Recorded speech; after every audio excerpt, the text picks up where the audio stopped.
Hey, everybody. Welcome again to the Adult Autism, a Spectrum of Uniqueness podcast. I'm joined today by Mandy Staler of Dating with Autism. And Mandy, welcome to the podcast. Thank you. So we get to talk about dating among autistic folks, and should be an interesting podcast episode today. And we'll also talk about social skills because I know that part of what you do with autistic folks is to really focus on that with them.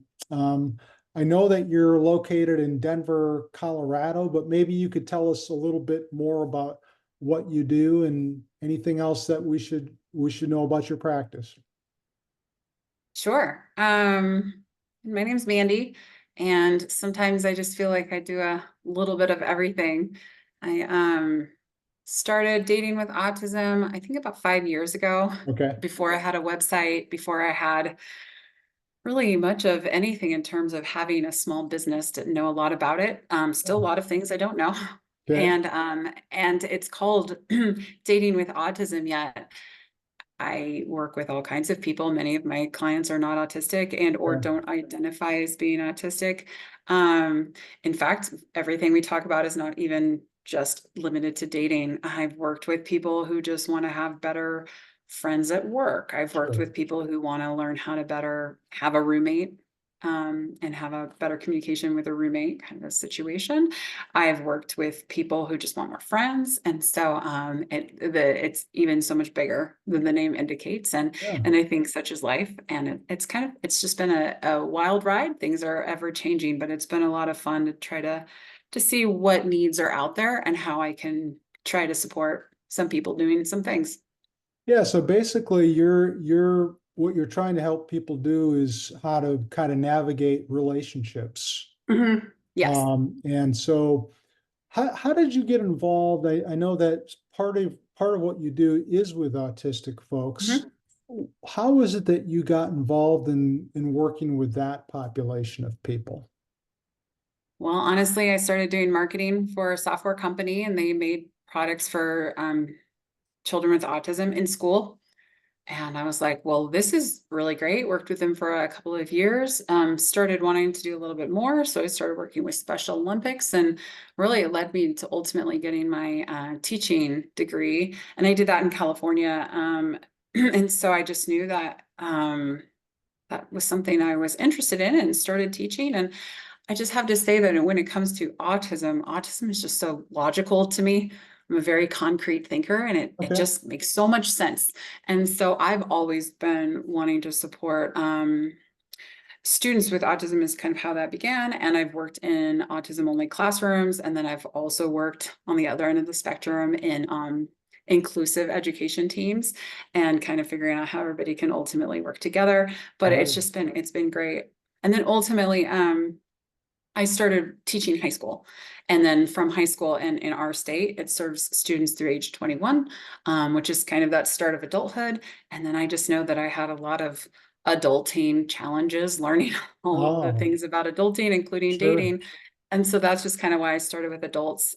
Sometimes adults, they just have more life experiences, more autonomy to decide kind of what they want to do with their life, or ideas about, their own versions of success. And so that's why I kind of segued into adults.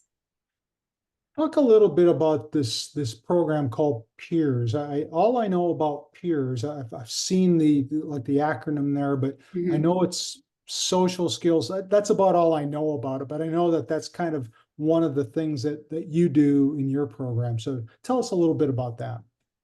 Yeah, I think a lot of peers itself is a socially, or excuse me, it's a scientifically validated social skills program for Oh, okay. relationship based skills.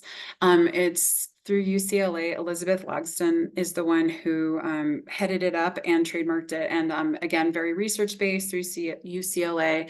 It has been around for quite a while, but it really took off. I think most people have heard about it watching the show Love on the Spectrum, the original series. And so now they do a couple trainings a year, and it's my understanding that more and more people are getting trained, and it is a very hot topic. I think it is one of the only socially validated and based on research, curriculums there are for adult social skills, Right. which makes it, yeah, it makes it really interesting. And then they have a lot of things you can do if you follow it. It's an easy enough curriculum that you can follow it to the T if you want. And I did for a while. I've been using Peers for about 4 years now. Okay. And I do believe I was one of the first people in Colorado to have it, which just kind of gave me a little bit of advantage to try to figure out what populations needed this type of support, how I was going to get it out there. And so using Peers, actually, it's evolved quite a bit. I have a colleague, and the two of us, we've really worked with Peers and seen it is a great foundational relationship building Okay. class. We have really increased it to encompass a lot more than it even was intended for. And so I think that we have found a lot of success with extending the program to different types of ideas. For example, we do offer, it's a 16-week course, and that's the way it was intended, but we also have boot camps because some people, particularly those who are able just to sit down and intake a ton of info, we have boot camps. And so it's 2 days and it's all the information. And we have boot camps on various titles. We have a peers only boot camp. We have a dating plus boot camp, which is really beyond peers, et cetera. And so anyway, it's an easy curriculum to kind of do a lot with that people can follow. And it's fun. It's based on social skills. I mean, even the homework is thinking about different ways to communicate that might be more effective. And again, it also applies to people looking for friendships, people who Okay. want to date, or people who, again, just want to have more social opportunities where they work. Really can kind of be for anybody who wants these adult type of communication-based relationship skills. What do you see as some of the challenges in terms of the autistic folks who participate in the peers program? What are some of the challenges that you see that they're dealing with? Because I know that the whole idea is to kind of learn these skills, put them into practice, see how they work. What are some of the challenges that they experience kind of either going through the program or actually trying to implement the skills? I think the first challenge is that they have to get there. Um, Square um, one, yes. Well, and I say that because, you know, when a program is research based, it's research based on a population that they test it with. And so that's great. But one example is that we had a 64-year-old man approach us and he says, nobody will do a peers group with me. It's only supposed to be through age 38. And I'm thinking, how can there be all of these peers providers who don't want to help you? Come join our group. And he did, Yeah. and it was really great. And Wow. so it's just interesting because sometimes people follow things to the T, but my company, I think we just really, the more the merrier. The only thing we do have is you have to be at least 18, Okay. just because it is the adult type skills, but we don't have an upper limit, and it's great. And so I think the first part, again, just making sure it's accessible to lots of people who need these skills. That is a challenge. And then once they get there, I mean, it can be a lot of things. A lot of our participants already struggle with making and maintaining friendships, particularly as Sure. we become adults. Friendships change and evolve. I think many people can think of maybe one friend or family friend that they've had since they were younger or for many years, and they don't have a lot in common anymore, but they've always been around, so Yeah. they stick around. But really, we're looking for, everybody wants a realistic, reciprocal, meaningful relationship. That means it's not a caretaking type relationship, and it really means two people who want to interact. They choose to interact with each other in the ways that they've determined. And I just think that that's so important that people can learn how to have their own meaningful relationship, whether that's a friendship or a romantic relationship. So peers is pretty helpful for providing some of those skills for like making that initial contact and then maintaining various types of relationships. Yeah, Um, I like how you kind of are using this flexibly, which I really like mhm, to hear because I know that I'm pretty sure that Peers was originally it wasn't designed for middle-aged adults or older adults, maybe younger adults, but certainly not middle. But you're kind of using it more flexibly because you sounds like you can kind of apply this to people who are older, uh, maybe same types of principles, maybe they're dealing with different issues, but the principles sound like they're pretty much the same types of things that you could use with them. I think, and that's another reason that just everybody would really benefit from something. I mean, it doesn't necessarily have to be peers, but it should be something that they can learn. I mean, you need to learn how to have a meaningful conversation, not just small talk, and then have something to do with people, whatever it is you like to do, in person, virtual. I mean, it's really just about people accessing opportunities to be with other people, and to have this be an adult relationship, that's meaningful, and whatever boundaries they put around this relationship is fine, but just really how to talk about it, how to think about it, how to put yourself out there, how to meet people. And then sometimes it just takes, sometimes people know skills and they're like, I know what to do, but task initiation can be challenging for many, many people. And so sometimes people are just like, I just want to work with you because then I know I'm going to do it. Very similar to people who hire a nutritionist or a coach, a working out coach. It's not that they can't go and work out on their own, but maybe they won't unless they sign up for it. And then they know that they Right. have to meet. So kind of that accountability partner. So really you can get kind of anything out of it. I think I also would be remiss if I didn't bring up, I think one of the biggest challenges for some of our participants is that there's not necessarily a tangible outcome for participating and really any type of coaching. Coaching is for yourself.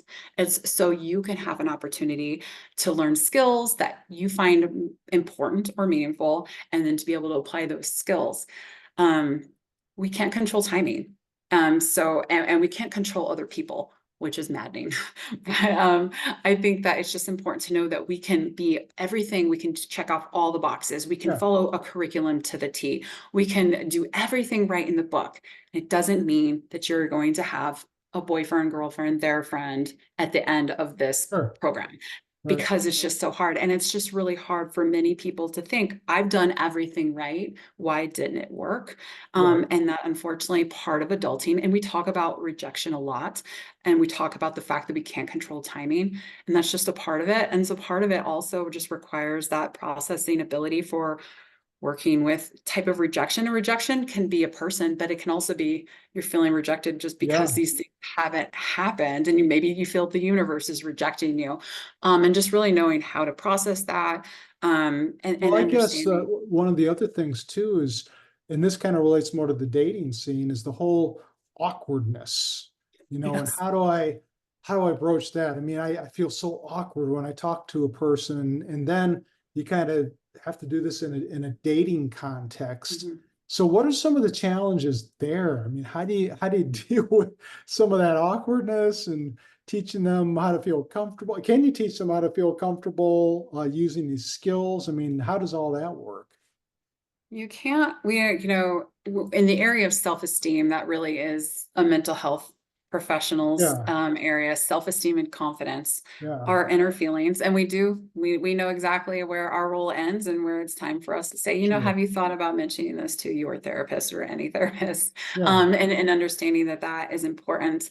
We can, but working on some of these skills does often provide people the confidence to at least know what to do. And then we do some practicing. So if you know what to do and you've practiced a little bit, and then often we enlist social coaches, which are somebody that you know in your own life that you practice with. Not that it makes it less awkward in the moment, but just having those skills to know what to do and practice what to do. And hopefully that increases the chance of actually doing it. Also, just talking about that it's okay to be awkward. A lot of people are. We also give little tips. Most people aren't great with small talk. That's okay. Here's tips on how to get the other person to talk more. okay, So then you can have processing time to think about it and to know what you're going to say next.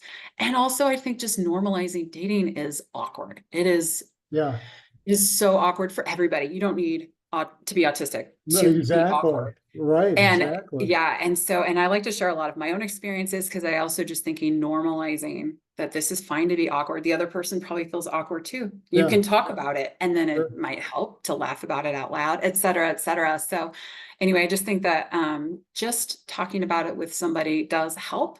It doesn't solve all the problems for you. I'm still awkward almost every single day. And so, but I just think, again, just talking about the skills, having the confidence that, oh, I know how to maybe approach somebody, or I know what to do if I like somebody and I want to show them that I like them, et And cetera. I'm guessing that having the skills would probably help a little bit with confidence. And Yeah. when you give them that little tidbit, that little practical suggestion of what you can do if you are feeling awkward, I'm guessing all those things are helpful. Now, Hmm. I know that something that you were talking about earlier, you had mentioned this thing about rejection. Do you Hmm. hear any other things that the autistic folks are kind of struggling with when it comes to dating, relationships? What other types of struggles do you hear them talking about?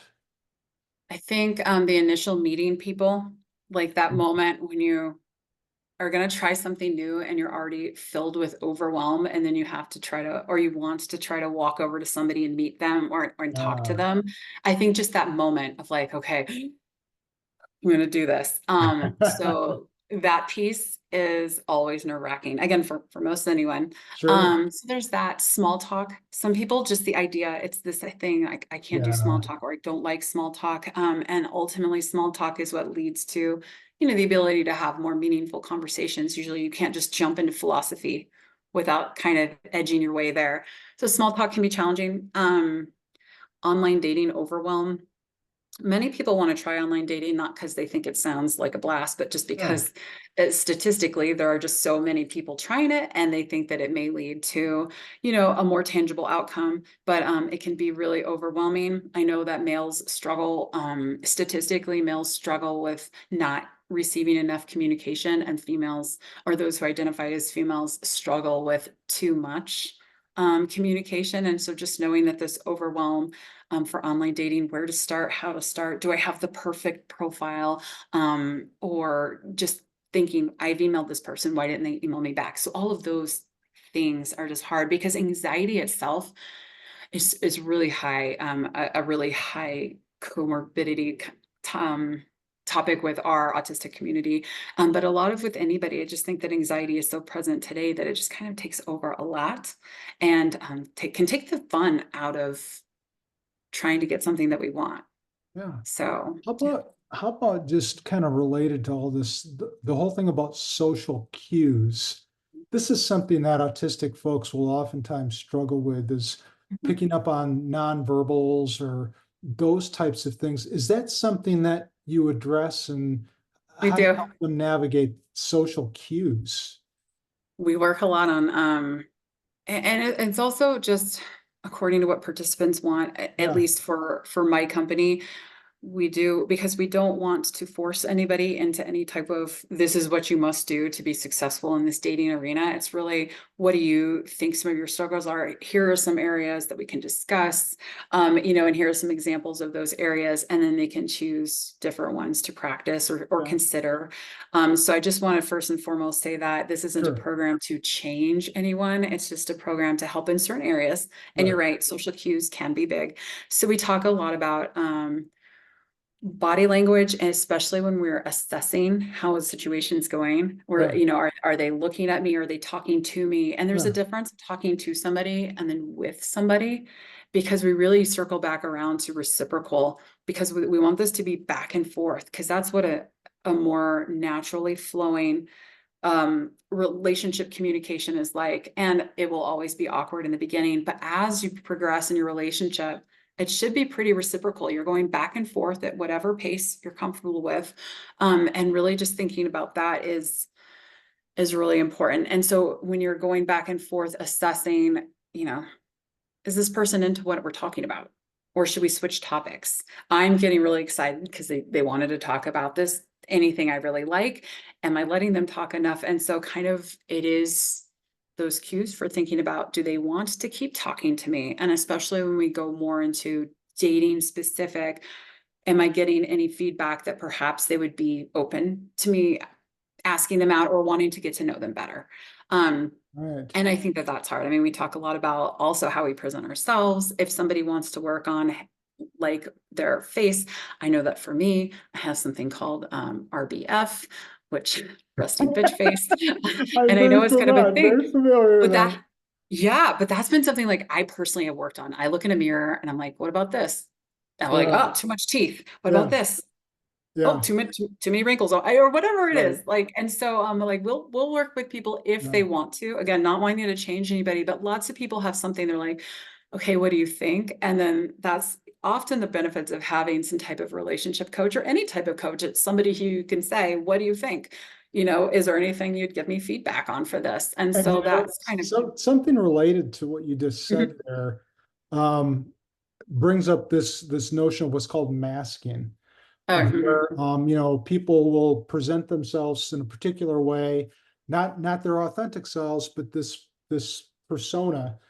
Right. And is that something that you also kind of discuss, and how that relates to dating and how that could impact a relationship? I mean, how do you deal with that? Personally, I try to discuss masking as much as I can, simply because I want everybody to be able to realize that if they're doing it, maybe why, and then and that they also masking studies have shown that it can lead to incredible mental health struggles throughout life that really compound.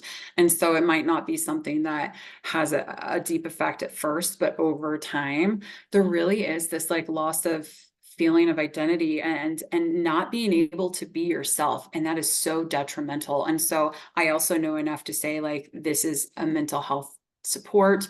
Please, I love therapy. I think everybody should have a therapist. So I'm very big on talking about masking, not because I'm an expert, but because I recognize the dangers to Yes. self for Yeah. masking. And so I bring it up all the time. I see it a lot. And I just, especially, I mean, we live in a neurotypical world. It's more inclusive than it has been for many people, but it is still a neurotypical world. And how Mhm. could you not mask? It's an adaptive skill. Yeah, It's fit in or get left out.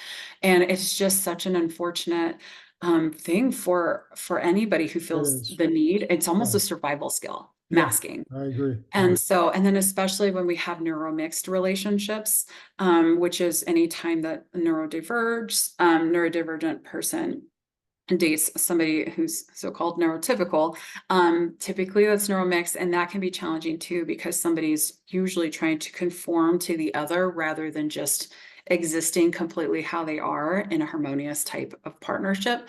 Mhm. And so anyway, masking is really important, and I do think it happens. And I want to be, I'm very clear in our class, like, we do not want people to mask and like be a peers checklist. Like, everything that Yeah. they teach in peers, everything I coach on, it's not for everybody. It really does need to be individualized, and to think, does this work for you? Is this your communication style? Because Mhm. also one thing that we are really big on is that what we are saying is not like a rule. It's not a law, and it's not that you have to do it. It's just it minimizes risk of like a miscommunication. Mhm. And so if you really want to look at the wall while you're talking to people, that's fine. You could run a higher risk that maybe they think you're not interested in them because you're not looking at them. But you're not required to look at somebody when you talk to them. It's uncomfortable for many people. I personally don't think eye gaze is ever warranted, but you know what I mean? It's just talking about, like, well, what is your style? What's going to work for you, and what will increase the opportunity that somebody else will want to continue to have a conversation Mhm. with you. Because hopefully that's what it is. They want to talk to you more. Maybe that is the key to that developing into a deeper relationship. Do you see the autistic folks that you're working with, Mhm. do you see them having positive experiences dating, as a result of the things that they've learned through these social skills sessions that you have with them? I think that they have had very successful outcomes based on what they've done for themselves. Sure. I'm not a magician. I just offer ideas, and people will take them and they'll make them part of their own need. And I think that that's great. I see a lot of increased confidence And then sometimes I just see people putting themselves out there when that was what they didn't want to do before. And so, yeah, now they do feel that they have confidence. They feel more ready to go out there and try. I've even seen people who say, oh man, I had a date and it was terrible, but I loved the experience. And I'm so grateful for it because it was just another date to learn from. And I got to Oh, practice okay. all of these things. And so I've met people who are still so stoked and they call me and they're like, this is still great. And I'm just going to go out there and Wow. do it again. And it's just nice because, again, when we talk about normalizing that rejection sometimes too, I think it's okay. Hopefully, it's not a magic thing, but by talking about it more, Yeah. it's just helpful. And I don't know, just and just knowing that it's okay. Yeah. Because if I have like one thing to tell people really about dating, it's just like rejection is universal, although it can feel incredibly personal. So it's Right. so unique to you, but it is universal and it happens to everybody. It happens to the world's most social people, the world's most beautiful people, the people who seem to have everything all together. Yeah. Rejection is everywhere for everybody.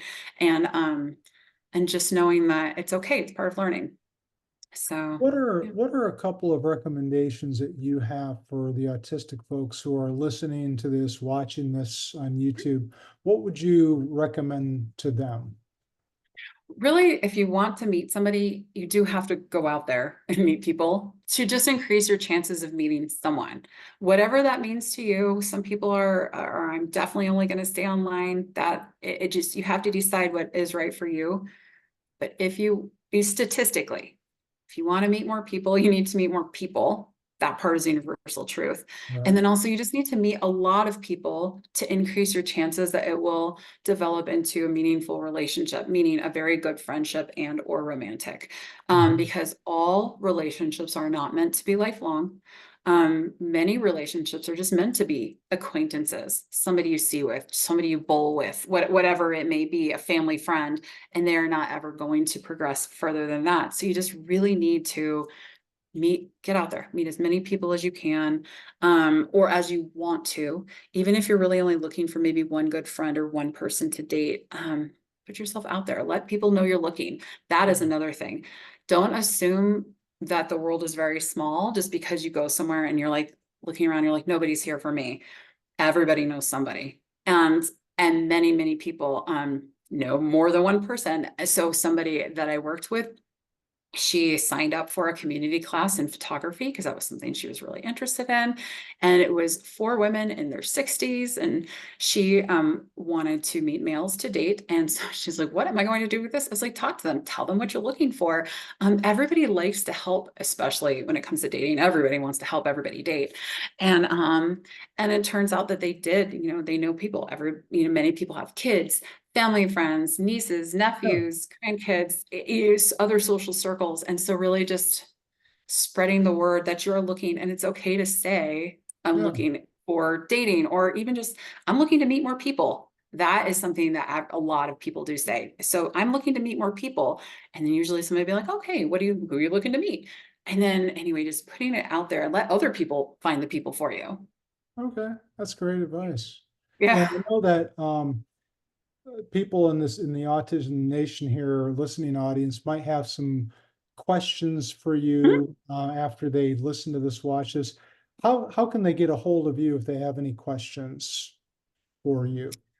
Well, they can email me. My email, and can we put this up Yeah, or somewhere? I could put I it in can put it chat. in the show. I'll put it in the show notes, but Okay, they it's can it's email you.